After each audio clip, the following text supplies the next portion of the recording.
jiran dia dapat, nikmat jiran dia dapat. Jadi kita buat ibadat. Sudah tentu akhlak dia. Kita kat Mekah hati kita bersih tu kan. Mak bapak kita pada tempat yang sewajarnya.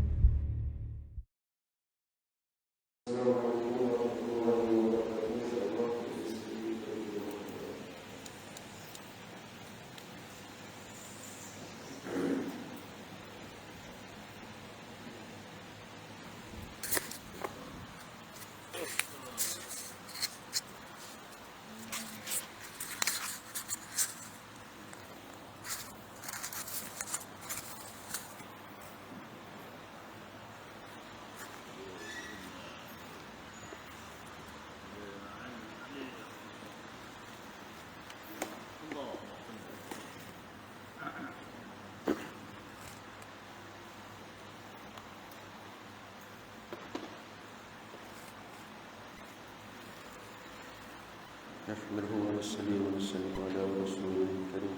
InsyaAllah kita akan sambung muka surat 333. Muka surat 333 Suratul Hajj, ayat yang ke-6. Ayat yang ke-6. A'udzu billahi minasy syaithanir rajim.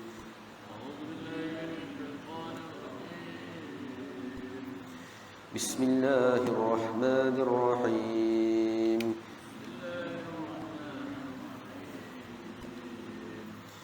Dzalika bi anna Allah huwal haqq wa annahu yuhyil mauta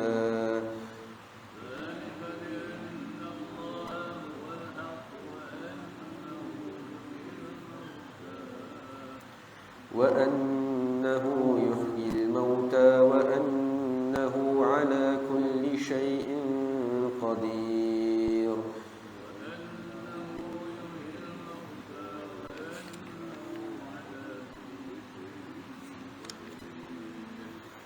Terjemah yang ke-6, kedua-dua kenyataan yang disebut membuktikan bahawa sesungguhnya Allah Subhanahu wa taala jugalah Tuhan yang sebenar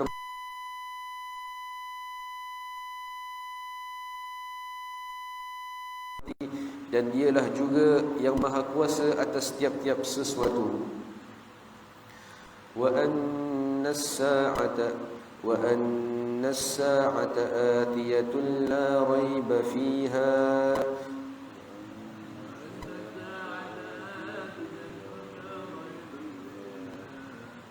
wa anna Allah yab'atsu man fil qubur.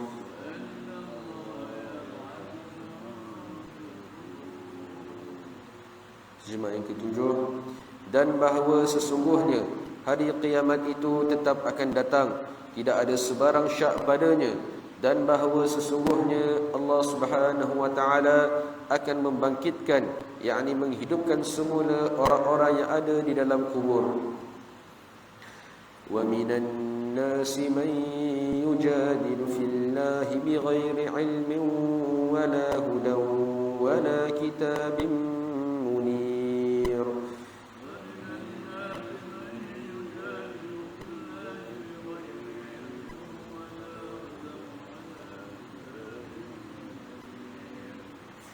Terjemah yang ke-8, dan ada di antara manusia yang membantah dalam perkara-perkara yang berhubung dengan Allah Subhanahu wa taala dengan tidak berdasarkan sebarang pengetahuan dan tidak berdasarkan sebarang keterangan, dan juga tidak berdasarkan mana-mana kitab Allah Subhanahu wa taala yang menerangi kebenaran.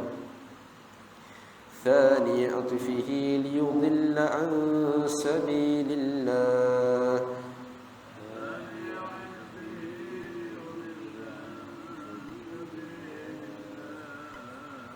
Lahu fid dunya khizy wa nudhiquhu yawmal qiyamati 'adzabal hariq.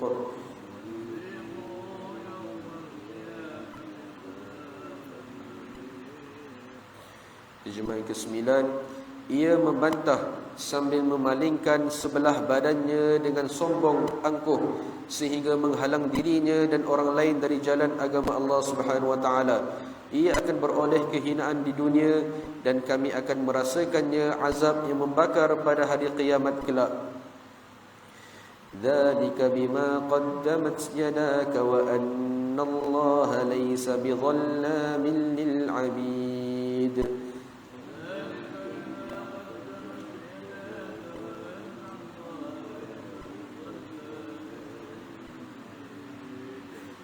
Terjemah yang ke-10, dengan dikatakan kepadanya, azab yang demikian ini ialah disebabkan perbuatan tanganmu sendiri, kerana sesungguhnya Allah Subhanahu wa taala tidak sekali-kali berlaku zalim kepada hamba-hambanya. Wa minan nasi man ya'budu Allah 'ala harf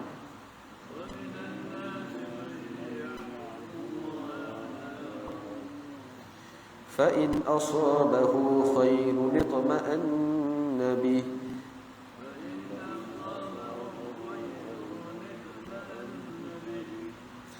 وإن أصابته فتنة انقلب على وجهه خسر الدنيا والآخرة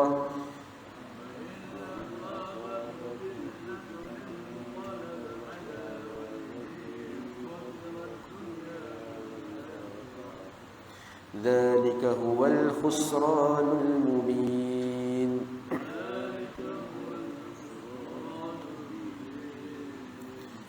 Terjemah yang ke-11, dan ada di antara manusia yang menyembah Allah Subhanahu wa taala dengan sikap dan pendirian yang tidak tetap, iaitu kalau ia beroleh kebaikan, senanglah hatinya dengan keadaan itu, dan kalau pula ia ditimpa fitnah kesusahan, berbaliklah ia semula kepada kekufurannya. Dengan sikapnya itu rugilah ia akan dunia dan akhirat. Itulah kerugian yang terang nyata. Yad'u min dunillahi ma la yadurruhu wa ma la yanfa'uhu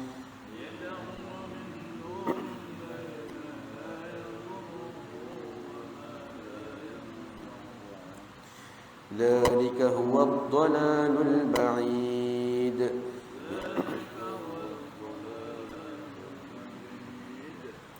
Terjemah yang ke-12, ia menyeru dan menyembah makhluk-makhluk yang lain dari Allah Subhanahu wa taala yang tidak dapat membahayakannya dan tidak dapat mendatangkan kebaikan kepadanya.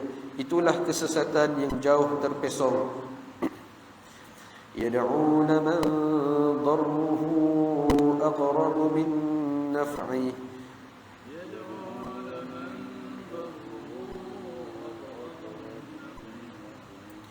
labi'sal mawla wa labi'sal 'ashir.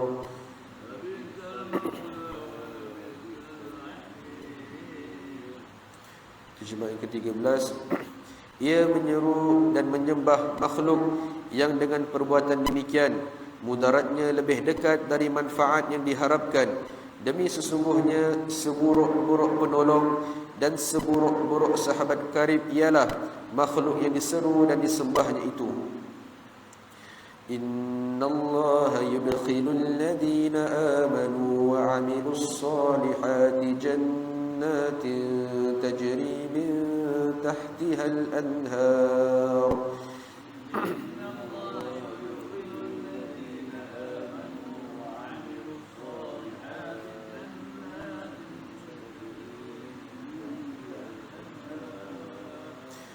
Innallaha yaf'alu ma yurid.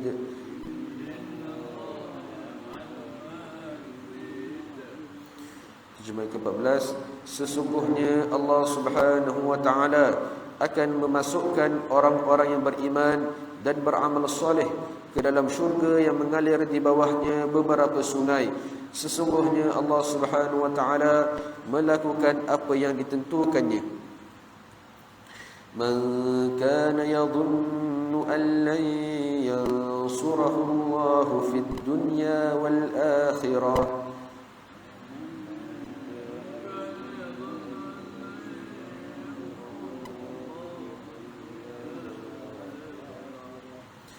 في الدنيا والآخرة فليمدد بسبب إلى السماء ثم ليقطع فلينظر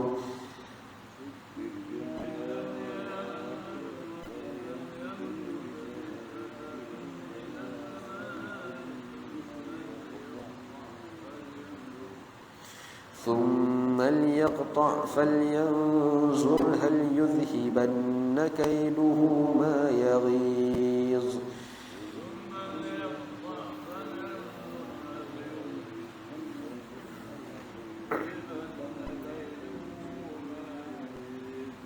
Terjemah ke-15.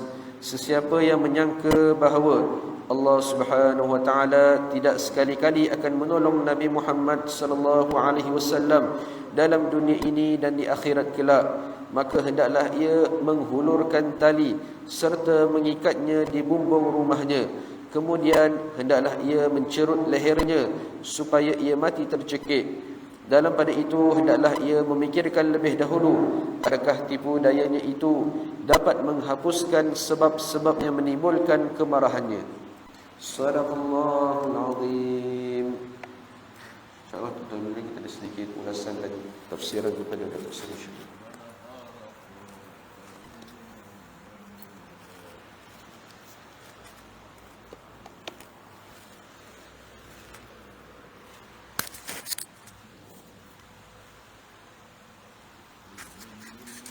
Assalamualaikum warahmatullahi wabarakatuh. Alhamdulillah wassalatu wassalamu ala Rasulillah. Ayat kita ambil pagi ini ialah sambungan daripada ayat yang akhir semalam yang kita baca, di mana Allah Subhanahu wa taala menjelaskan bahawa Allah taala menjadikan manusia dan menghidupkan semula manusia, dan Allah buat perbandingan seumpama tanah yang kering kontang, tiba-tiba hujan turun, kemudian lepas hujan tu naiklah, hiduplah segala tumbuh-tumbuhan. Dari segi logik akal, pada adatnya mustahil ada benda yang masih hidup dengan panah 5-6 bulan kadang-kadang, dengan suhu panas yang sangat tinggi. Pada adatnya semua benih akan mati, tetapi bila mari hujan maka tiba-tiba boleh hidup. Ada kehidupan, rumput-rumput yang halus tu pun boleh hidup semula. Demikianlah Allah Ta'ala buat bandingan. Itu ayat akhir semalam. Allah sebut, Zalika bi'anna Allah wal haqquat. Dan demikianlah Allah Ta'ala, dialah Allah yang membuktikan bahawa segala sesuatu itu benar. Dan dia yuhyil mauta. Dia berkuasa menghidupkan benda yang mati. Benda yang mati. Kita ni asal tak ada. Roh duk lain, jasad duk lain. Allah cantumkan dalam rahim ibu. Roh mari tempat lain, jasad mari tempat lain. Kemudian Allah hidupkan. Kemudian lepas ni kita akan mati. Bila mati Allah kata wa annahu yuhyil mauta. Dia akan hidupkan semula benda yang mati. Wa annahu ala kulli syai'in qadir. Kerana dia berkuasa di atas segala sesuatu. Bahkan daripada tak ada pun dia boleh ada, apatah lagi sekadar untuk hidupkan semula. Dan Allah tak sebut anna sa'ata atiyatul la raiba fiha. Kiamat-kiamat ini ialah benda yang pasti datang. Pasti akan berlaku. La raiba fiha. Tidak syak lagi, tidak ragu lagi, dia akan pasti berlaku. Wa Allah yab'atsu man fil qubur, dan Allah Taala akan bangkitkan semula makhluk manusia daripada kubur masing-masing. Setiap orang tu mati, dia ada kubur dia. Sama ada kubur rasmi ke kubur tak rasmi ke, hakikat sebenar bila mati ada tempat dia di jasad dia tu hancur situ. Orang mati kita tanam kubur. Orang yang lemah mati laut, mana kubur kita tahu, tapi ada kubur dia. Ada tempat mati dia. Allah sebut akhirat besok Allah bangkitkan semua daripada tempat masing-masing. Nasi majul bilah biqadri. Ada manusia, ayat ni kalau kita tengok ayat yang ke-8 ni, sebelum ni kita pernah jumpa ayat yang hampir sama. Nasi majul bilah biqadri, ayat ketiga sebelum itu. Allah Taala ulang balik. Allah sebut di antara manusia, ayat 3 ayat ke-8 ni mukadimah ayat sama. Wa nasi majul bilah biqadri. Ada manusia berhujah dengan Allah tanpa ilmu. Duk sandar benda pada Allah, duk kata Allah macam-macam tanpa ilmu. Tanpa ada ilmu sebagainya. Wala hudan wala kitabim munir. Tanpa petunjuk, bimbingan, dan tanpa kitab panduan. Kita dalam sesuatu benda yang kita nak sandar pada Allah, mesti ada nas dia. Ada hujah dia. Ya, berdasarkan dalil mana, ayat Quran mana, sebagaimana saya sebut semalam lah. Ya, wala huda, sedangkan orang ni berhujah dengan Allah Taala, cakap macam-macam pada Allah, ya, sebut Allah macam-macam tapi tanpa ada panduan, guna akal fikiran, ya, guna akal fikiran dan tanpa panduan kitab yang sani'at fihi lidhilla an sabili. Allah Taala sebut bagaimana sombongnya mereka ni bila dia bercakap, dia berpaling tubuh dia. Ya, kita ni kalau kita bercakap dengan orang, hormat kita bila kita hadap orang tu. Ya, kita ada dua, satu kita hadap tubuh dia, ya, tubuh muka kita hadap ke dia, tubuh kita hadap ke dia. Inilah sebaik-baik, paling beradab. Ya, yang kedua, tubuh ke lain, kepala ke lain. Tapi Allah Taala sebut punya sombongnya manusia, orang ni bila bercakap dengan Nabi SAW, dia berpaling sebahagian tubuhnya. Maknanya cakap Nabi duduk sebelah kanan, dia menghadap ke lain, sebagai tanda kesombongan dia, ya, terhadap Nabi sallallahu alaihi wasallam. Yudhilla an sabili, ya. Lahu fil dunya hizun. Allah Taala sebut orang macam ni dunia dia akan dihina oleh Allah Subhanahu Wa Taala. Hina dunia ni, kadang-kadang mata kita tak nampak penghinaan, kita nampak macam dia baik, ya, sebab yang kita nampak ni zahir dia, ya, zahir dia kita tengok nampak hidup dia senang, kereta ada, mewah hidup dia, tapi hakikat sebenar jiwa dia kita tak tahu. Kadang-kadang Allah Taala sembunyikan, ya, dia punya musibah melanda diri orang tu, ya, sedangkan orang lain tak nampak. Rupanya nauzubillah katalah dia ni, ya, jiwa dia, dalam hati dia balas dengan isteri dia, ke dengan anak dia, rumah tangga dia tak tabik, tapi nampak zahir, nampak okey. Kita tengok rumah malu besar, rupa dalam rumah tu bergaduh dah suami isteri, anak pun dia tu macam-macam macam tu. Begini je manusia, zahir kita nampak okey fizikal, tapi hati dia, jiwa dia tak tenang, ya, tak tenang hati dia, menyebabkan Allah sebut dunia pun Allah Taala hinakan dia. Wa nuziquhu yaumil qiyamati azabal hari, akhirat besok Allah Taala akan azab dia dengan azab yang membakar, ya. Dia Quran ni dia sebut azabun alim, azabul hariq, azab yang membakar. Dah sebut azab tu cukup dah sebenarnya, ya, tapi bentuk azab macam-macam. Ya, ada azab yang sangat pedih, ada azab yang sangat besar, ada azab yang sangat pedih. Ya, demikian Allah Taala guna istilah-istilah dalam yang kalimah Allah ni dia sangat hebat. Zalika bima qadamat yadaka wa anna Allah laysa bizallamin lil abid. Allah sebut demikian yang Allah yang ditimpa tu hasil perbuatan dia, hasil perbuatan setiap manusia. Allah wa anna Allah laysa bizallamin lil abid. Allah Taala tidak akan buat zalim pada manusia sikit pun. Jadi manusia dibalas dengan apa yang orang tu buat. Orang lain buat, kita tak menanggung dosa. Seorang ayah, dia tanggung tak dosa anak dia. Kalau dia tak didik, dia salah dapat dosa kerana tak ajar je. Tapi kalau dia tak semayang, tak puasa, tu tanggung dia lah. Ya, takkan dosa orang lain dipikul oleh orang lain. Dan inilah beza pandangan Islam dengan pandangan Kristian. Ya. Orang Kristian menganggap Isa tu kena salib pasal apa? Kerana menanggung dosa Nabi Adam AS. Adam dosa dia apa dia? Dosa makan buah dalam syurga. Allah Ta'ala sebut, wala taqrabu hadhihi syajarah, jangan hampiri pokok tu. Nabi Adam AS hampiri pokok tersebut. Maka Nabi Adam AS dilontar ke dunia dengan dosa, dengan kesalahan. Ya, dan dosa tu sambung sampai Allah Ta'ala Isa AS. Ni pandangan Kristian. Lalu Isa AS disalib. Kenapa dia disalib? Kerana melepaskan dosa Adam AS. Ya. Dalam Islam tak ada. Setiap orang tu dia tak tanggung dosa orang lain. Kita hanya menanggung dosa apa yang kita buat. Ya, apa yang pikul atas bau kita, tanggungjawab kita tunai dan sebagainya. Ya, maka wa anallahu laisa bizallamil abid, Allah Taala tidak akan buat nyaya pada makhluk dia sedikit pun. Wa minnas man ya'budullah ala harf. Ada manusia menyembah Allah Taala dengan keadaan ala harfin. Harfin ni satu huruf, makna dia tidak tetap. Iman dia tidak kukuh, tidak kuat. Macam mana Allah sebut? Fa in asabahu khairun tuma'an nabi. Waktu dia dapat nikmat, nampak beriman, semayang tak tinggal apa semua. Bila dia rasa berhajat pada Allah, dia semayang hajat lagi, dia doa lagi, dia baca Quran lagi, dia mengadu lagi. Ya. Bila wa in asabahu fitnatun inqalaba ala wajhi. Bila ditimpa musibah. Hari ni semoga Allah lindung kita bersama. Orang yang na'udzubillah katalah orang tu kena COVID positif. Sebelum tu semayang tak, sebut nama Allah pun tak, baca Quran pun tidak, doa pun tidak. Bila tahu positif je, terus berubah. Ya Allah, semaya hajat, semaya minta doa, berzikir. Dia walaupun sebut positif saja, padahal tidak mudarat lagi, baru tahap 1, tapi kebimbangan dia, takut dia, terus minta doa, ya Allah sembuhlah, minta kawan-kawan tolong doa. Kita dengan Allah ni jangan dekat dengan Allah waktu kita berhajat pada Allah. Ni contoh Allah Taala sebut, ada orang yang beriman pada Allah ni, bila dia dapat nikmat, dekat dengan Allah. Bila Allah timpa musibah, dia tak boleh terima. Ada yang begitu. Ada yang bila timpa musibah, maka dia kata, apalah Allah. Dia menyalahkan Allah Taala atas musibah yang menimpa dia. Ada orang yang kadang-kadang bila waktu nikmat dia tak ingat pada Allah, bila sakit baru ingat pada Allah. Ini sama je. Dua-dua keadaan ni, dua-dua yang tak betul. Yang betul, kita kena mendengar Allah Ta'ala sepanjang waktu. Allah bagi nikmat, kita bersyukur. Allah Ta'ala timpa musibah, kita sabar, kita berdoa. Semoga musibah tu boleh jadi Allah nak ampun dosa kita. Allah nak angkat darjat kita. Ataupun Allah Ta'ala nak letakkan tempat yang baik yang kita tak tahu. Ada orang kadang-kadang timpa musibah, rupanya musibah tu menyebabkan dia jadi senang. Ada seorang hamba Allah, dia rumah dia uzur sangat. Rumah dia teruklah.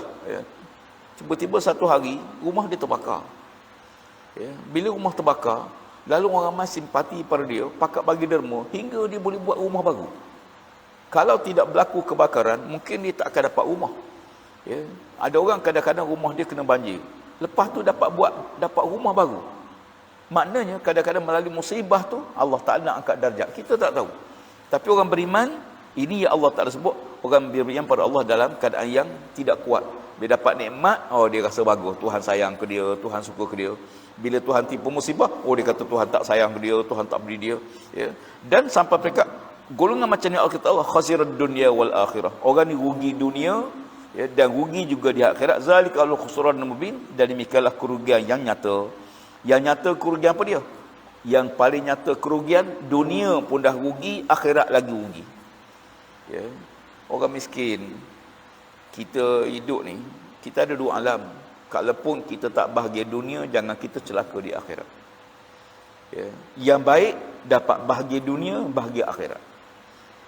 Yang paling tak nak, dunia dapat nikmat, akhirat celaka, na'udzubillah.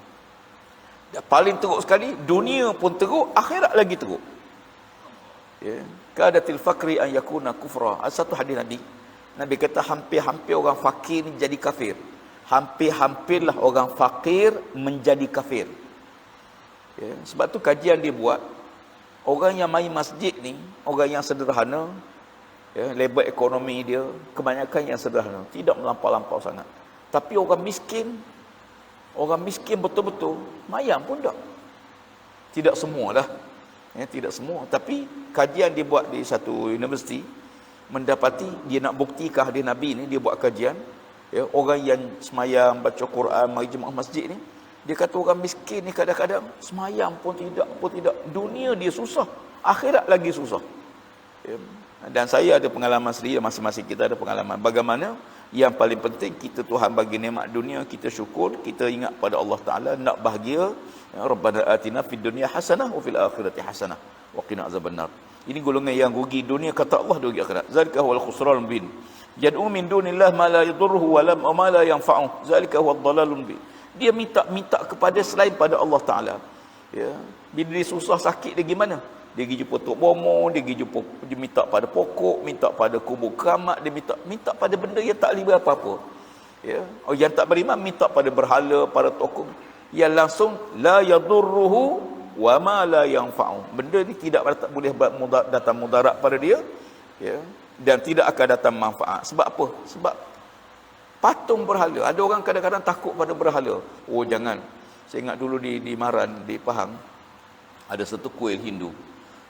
Dan dia bila orang bawa kereta kena lalu ke bawah celah antara patung dia dengan pokok. Bah akan berhenti, dia akan naik. Akhirnya manusia duk takut pada dia. Nak buat takut pada berhala.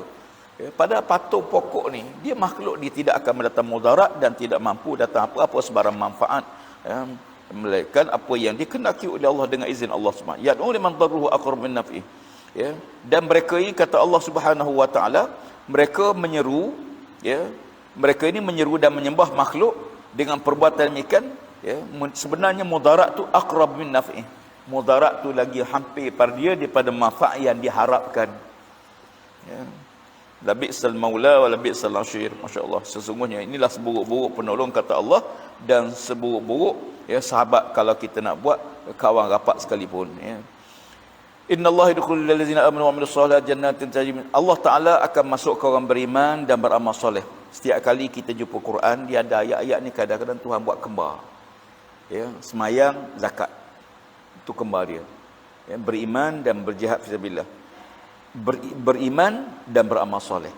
Setiap kali kita baca Quran, illazina amanu wa amilus solihat. Ya, kerana beramal soleh tu sifat bagi orang beriman. Kalau dia beriman tapi dia tak beramal soleh, maka dia tidak sempurna. Sebab tu orang yang beriman dia akan beramal soleh. Apa kata Allah? Jannatin tajri min tahtil anhar. Dia akan dikurniakan syurga yang mengalir bawahnya sungai-sungai. Setiap kali Allah sebut syurga, Allah akan sebut sungai-sungai. Pasal apa Allah tak sebut syurga dan pokok ke? Tak. Setiap kali Allah sebut syurga, Allah akan sebut sungai. Dunia pun begitu. Mana-mana kita beli kebun yang ada sungai, harganya mahal. Kita pun seronok pergi. Sungai pula ada air terjun dalam kebun kita, lagi mahal. Ya, jernih pula air tu, lagi mahal. Ya. Jadi begitulah Allah Taala sebut. Ya, berapa sungai? Al-anhar, banyak sungai-sungai. Ya, yang asalnya ada 4 sungai disebut dalam Quran. Dan selain pada itu ada anak-anak sungai yang banyak.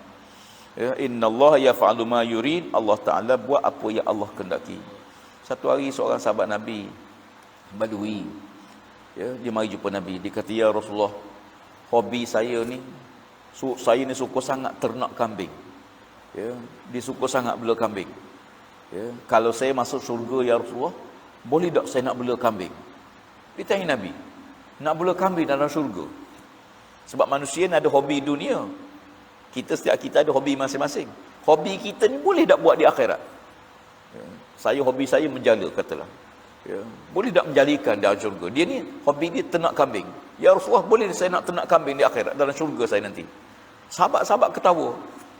Ya, dan Nabi senyum dengan soalan itu. Nabi kata, bahkan dalam syurga kamu nanti ada satu tempat, rumput dia hijau, cantik, lembu gemuk-gemuk, kambing gemuk-gemuk, kamu boleh ternak kambing kamu di situ, kata Nabi.